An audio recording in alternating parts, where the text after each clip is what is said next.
When we started Obsidian 20 years ago, people would always ask, well, what do you want? Like, what do you want to do? What's your exit plan? What's the long-term plan? What are you going to do in 10 years? Everyone had all these questions. And I always had a very simple answer, which is we're going to go make great games, and most likely they're going to be RPGs.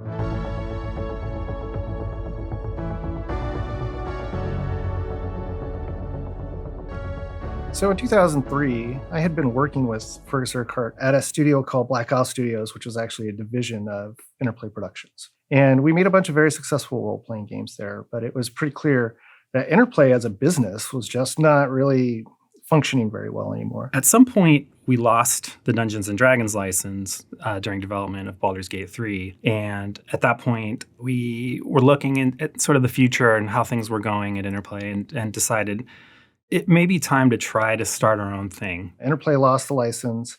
It meant a lot of the sorts of games that we wanted to make, particularly like we see in the D&D universe, which is like the grandfather of tabletop role-playing games, we couldn't do anymore. And that was really sort of, I think, the last straw. We were really having a hard time making games there. And so we kind of looked at the writing on the wall and said, okay, so if we want to keep on doing this, and in particular do it together, the only really way to do it was to leave Interplay and start our own company. Being a small startup in the game industry, it was an exciting time. It was just all, what are we going to do today? Maybe what we do is we see if Interplay is interested in spinning us off, and that way we could work on other licenses. Maybe we could get Star Wars somehow or some other, nerd mecha license, right? And that just seemed like the time. So in June of 2003, we all quit, spent a bunch of time together talking about how we would form a studio, what we would try and do, how we would make that successful.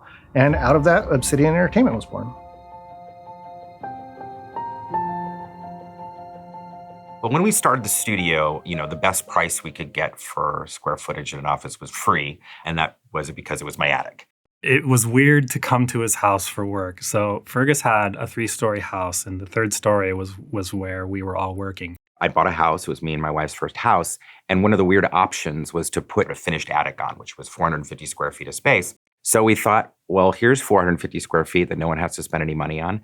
And it turned out it was just me, and then it was 2 people, and then 3 people. And eventually, before we actually got office space, we had 7 people up there. So we would have to show up in the morning and park, and then quietly enter his house and sneak upstairs, and then sit down and be quiet. And then get to work upstairs. And we had nothing at the time, right? We were a brand new company. We had no policies, procedures.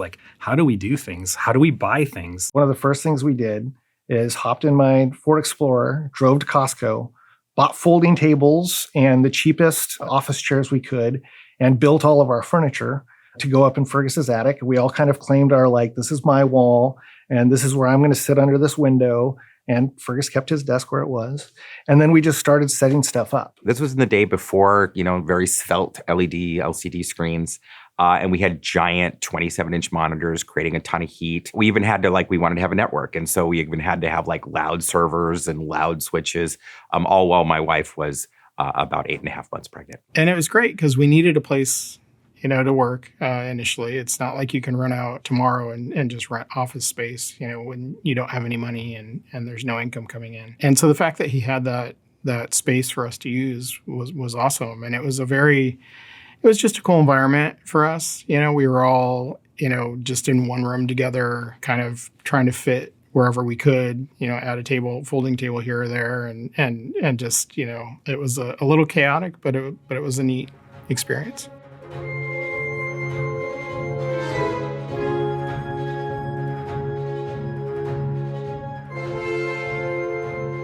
When we first founded Obsidian, the first thing we wanted to figure out is what are we going to do and what games we wanted to make. And so we contacted different people. One of the first games that we really pitched actually was an action RPG Star Wars game. So we had worked on a game called Dark Alliance that was using sort of this action RPG engine. And so we talked to the developer Snowblind. They said we could use the engine.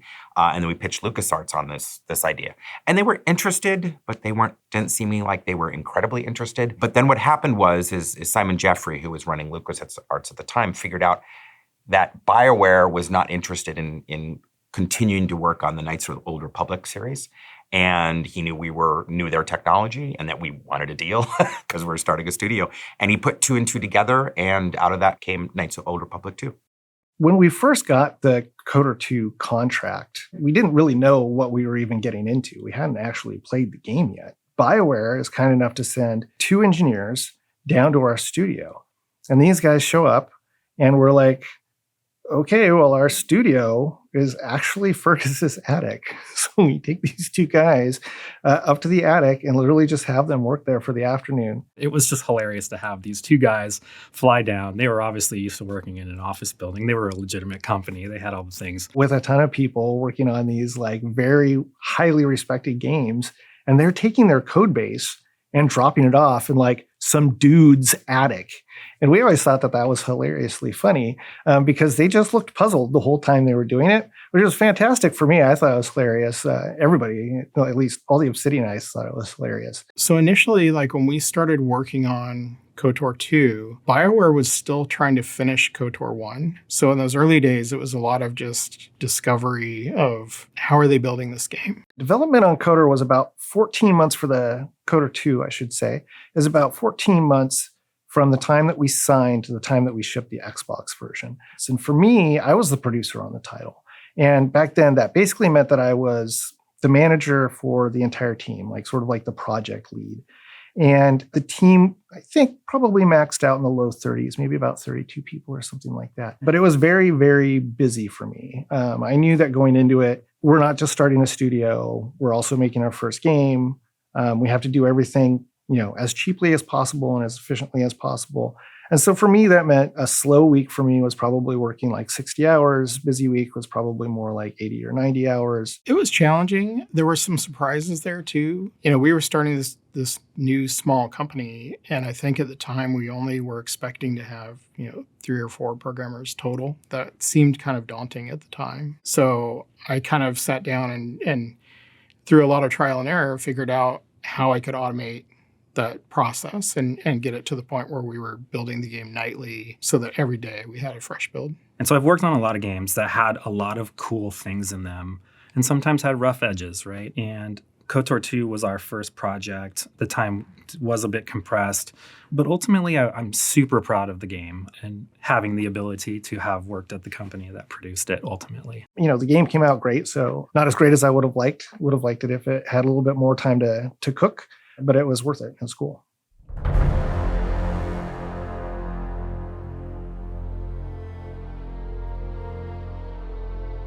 I am a huge Dungeons & Dragons fan. Working on Icewind Dale, and Icewind Dale 2 in particular, we were able to bring 3rd edition to that, and that was one of the funnest times in my career. It was honestly working on that project. And then have a chance to take Neverwinter, which to me was a beloved title, and we had worked on Neverwinter 1 as a publisher for some time back at Interplay. So to me, it was extremely exciting. The development of Neverwinter Nights 2 went pretty well. I think there were a lot of ups and downs. One of the first things that we did, which I regret and not regret, which I think is a lot of how I look at my past, where we decided to completely change the editor. So originally what we were going to do is take the editor from Neverwinter Nights 1, and it was a very simple editor. It used very big chunks, which made things easy to put together, but it was hard to make it look more modern. And what we were trying to do at the time was really have a game that looked more modern for a game that was going to come out in 2006. So we created a renderer, we created a new editor, but unfortunately the editor that we hoped would get done in a few months really didn't get done for almost 15 months. We wanted to take Neverwinter 1 and marry it with this new generation of graphics technology that had just started coming out in the industry. And what we would do in the past is we would add shadowing, like we just draw in little dark colors on things to give it look like it's bumpy. Now with normal maps, we could really make it look a lot more realistic. So we decided to make a new renderer, and that kind of snowballed into a lot of changes that we were going to end up having to make ultimately, right? So you change the renderer, then you have to change the tools. Then when you change the tools, well, the new renderer has some new limitations that you need to do. And so we ended up snowballing quite a bit on features. And that was certainly a lesson learned there. They would come to me with ideas for how they wanted to change the tools and how they wanted to, change the engine and things like that. Often I would push back a little bit, being that we were a new company and I was more risk averse, I guess, trying to temper what they were trying to do, knowing that, we still had deadlines to meet and things like that. They did a lot to the editor, with the terrain, changing how the terrain worked. And I thought that was a really good move. turned out really well. So there was kind of a lot of push and pull there, but I think we did some really good things with that tool set and that engine. One of the other challenges we had was that Atari, and this happens to a lot of publishers, they wanted to make sure that we were going to make an awesome game. And so they wanted us to put this vertical slice together. I forgot what it was called at the time. They wanted, like, 3 months into the project, they wanted something that looked like the final game. And so we had to really hack this thing together. And if I remember right from Frank Kawakowski and Rich Taylor, what they had to do is, like, we really didn't have like new rigs or new things we could animate and stuff like that. We could kind of create new creatures. So in a lot of ways, what they did is they basically put a lot of chickens into the game and then attached different characters to those chickens than the chickens, so that we could then actually have things in the game that were ours versus the chickens of Neverwinter Nights. So it was really kind of this really hack of Neverwinter Nights 1 trying to show it as Neverwinter Nights 2, which worked. But I think the thing that was frustrating is we spent a lot of time doing that, where we could have just been actually moving Neverwinter Nights 2 forward. If I could do this again, I would really try to focus on providing them with very similar tools, much more similar to the original, so that it was much easier to do. And it might have a longer tail as a result. But ultimately, I'm like really proud of the game. I really liked the single player game itself.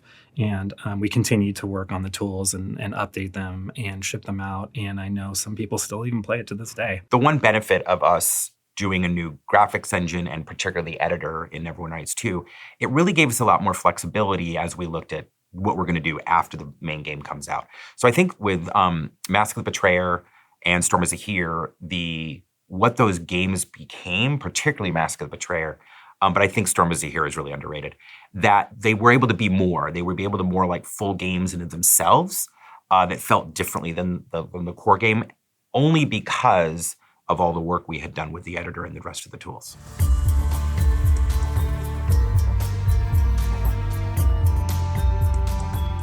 So one of the things I'm proud of that we did do throughout, the time we were an independent developer was that we were always looking for new games. We were always pitching new games. We were always talking to publishers about new games. And while all of this was going on with KOTOR and Neverwinter Nights 2, we were still pitching. And we'd come up with this idea of a game called it was like an action hero pitch.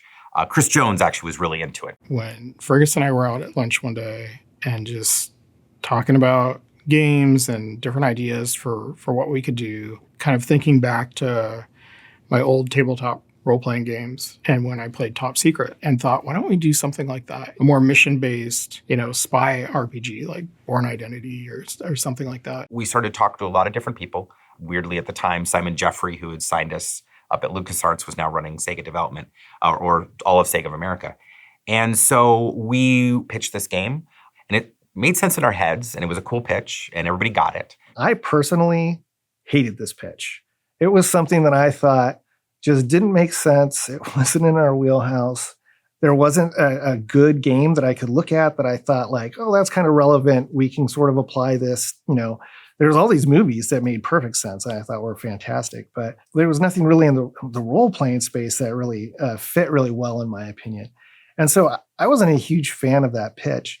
And then we went and shopped it around to a bunch of different places. And ultimately, Sega was the place where it landed. And I think what really helped there is, again, this was going to be a console-forward game. We'd now got a year of experience with Unreal. I think that made Sega feel better. It made us feel better. And it did it. And it really helped us kind of continue to grow as a studio. But then it was to figure out what did it actually mean. We're calling it the action hero pitch, the espionage spy pitch. And so we really had to figure it out. So one of the things the team did initially is to watch a ton of spy movies and TV shows. And they figured out it kind of comes down to these different archetypes, the JBs, which is Jason Bourne, James Bond, and Jack Bauer from 24. And so then it was to figure out, have a character that could be those things. But we still weren't entirely sure how we wanted to work. And I would say really those early days of Alpha Protocol, the game was kind of being pushed in different places. We started on Unreal 2.5, and early development went pretty well. We had some good ideas for how we wanted to move forward. We had some cool ideas for conversations. We put together some prototypes, which did exactly what prototypes are supposed to do, right? They showed us yes, we should hone in on this thing. And oh my gosh, we should throw all of this stuff away. This is terrible. We're not going to do any of this stuff. At one point, we wanted to have these super actiony, like falling in a plane as it's falling through the sky, and you're kind of almost the controls are modified. But I think we did that for Sega once, and it was cost like $500,000 to do like 2 minutes of gameplay. So that's not realistic. But also, like right in that changeover there is when Epic released Unreal 3. And we thought, well, it'll be better to get on Unreal 3 earlier rather than later. And that really put us in a tailspin in terms of the technology on the project, because Unreal 3 really wasn't ready for prime time when they released it. And so we basically spent about 6 months developing a bunch of design stuff while we were really waiting for Unreal to finish being updated by the engineering team, which was just sort of having a lot of issues with it. But eventually we were not, as a studio, completely happy with the direction. So about halfway through the overall development time, we basically stopped production on it and did a reboot on the project, focused in again on all the things that we thought were most important to the idea of an action and a spy game, all the things that we thought were coolest about choice and consequence, what were all the characters that we loved the most, the places that we loved the most, and sort of refactored the whole thing. And then it took us about another year and a half to finish it out after that, I would say. And it took a lot. And I think that was what was challenging about the development of that game, was it took a long time for it to figure out who it was going to be. I do wish we had figured out the game we were trying to make sooner, so that we had more time to spend on fixing up animations and making them better, and have time to fix some of the bugs. But in terms of the story and the dialogue, I absolutely love that game. Alpha Protocol became almost two games that were attached together. One was the running around, shooting, action, even with the RPG elements of sort of increasing your stats and new weapons and all the stuff you can make yourself look different and stuff like that. But ultimately, as an action game, it wasn't that great. I mean, in certain instances, it could be pretty good, but for a lot of times, the animations were awkward.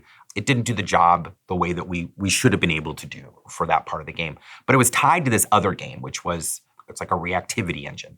And I don't think any game before it or since it has ever given a player that much ability, that much agency. It's not about saying, hey, if you're good, you get +2 points, and if you're evil, you get -2 points. It's about letting the player do what they want and then rewarding them no matter what. Because a lot of times when you do something bad in a game, you don't get rewarded. So the idea was, well, no, let's let the player be who they want to be. Let them be one of the 3 JBs no matter what. And that part of the game, that aspect of the game, people still talk about.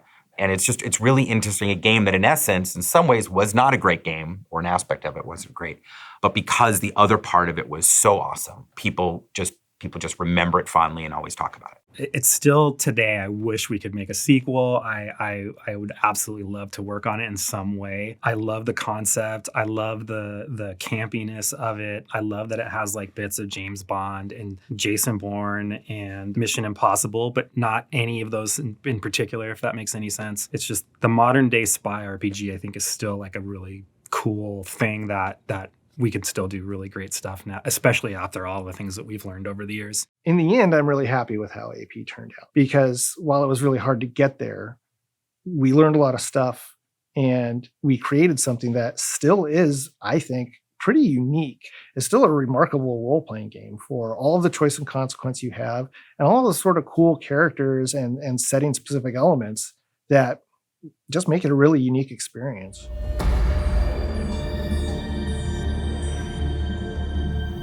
Let's get back to Nerd Mecca, man. Star Wars, Dungeons and Dragons. Aliens. Let's do it. Absolutely.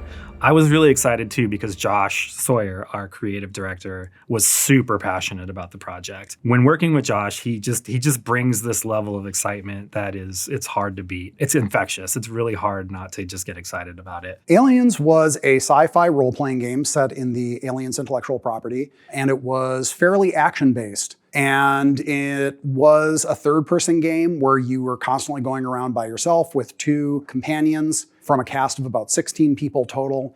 You were all kind of trying to work together to figure out a way off of this planet that was being, of course, overrun with aliens.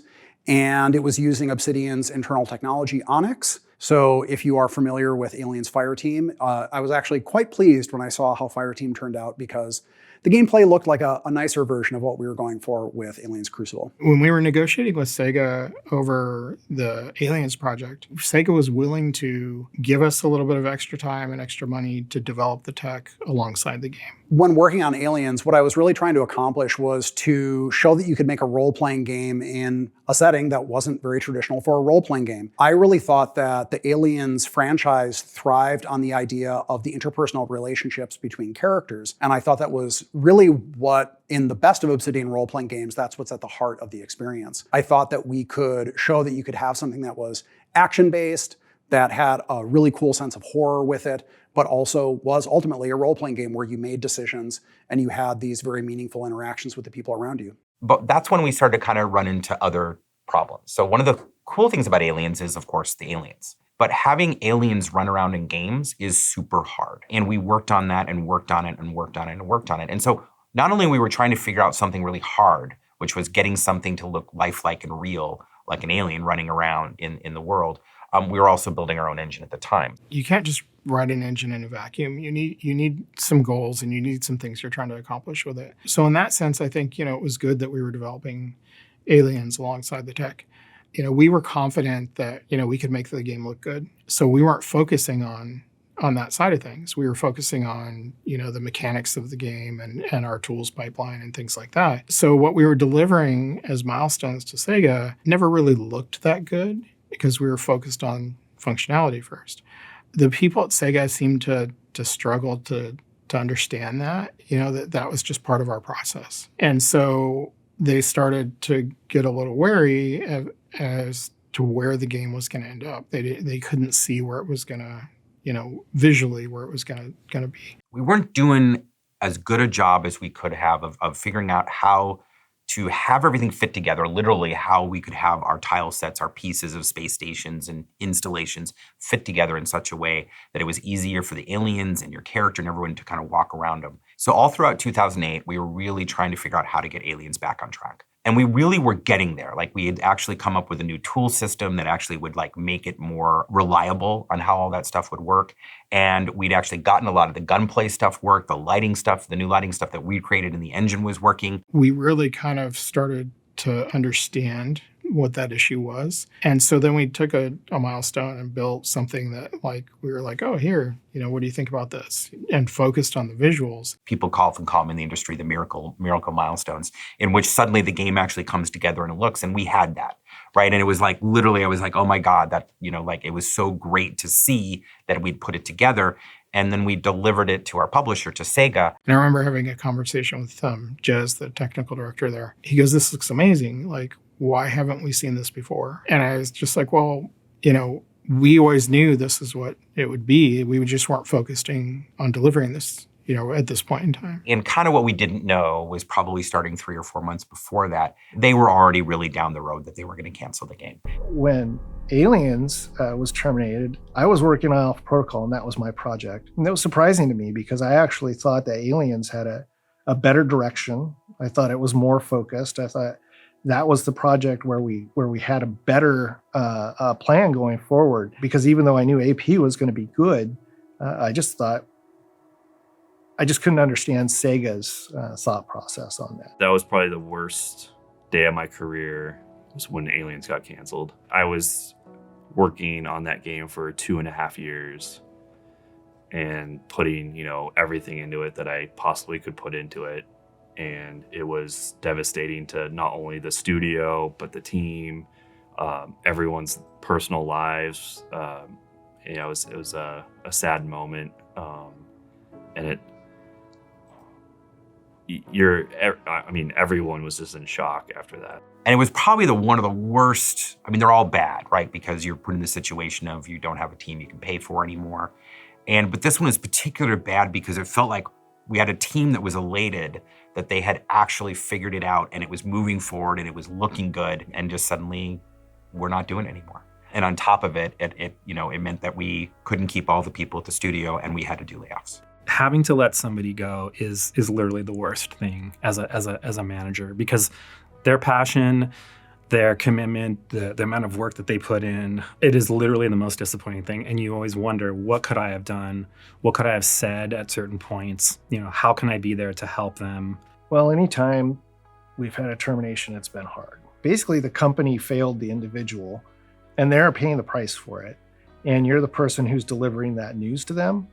It's heartbreaking. The worst days of my life are either like the death of family members and days when I've had to do layoffs. I don't really like to talk about how I feel during layoffs as a founder, because it's not how I feel is irrelevant. It's I'm not the one that is being personally affected in that way. My life's not getting turned upside down. It's all the people who are getting let go, and so I kind of don't feel how I feel during that time matters. It's what can I do for the people being laid off? The game industry is ultimately pretty small, and you got to do right by people. That's ultimately it. You have to do right by people, and we're all trying to make video games, and what better job is there in the world?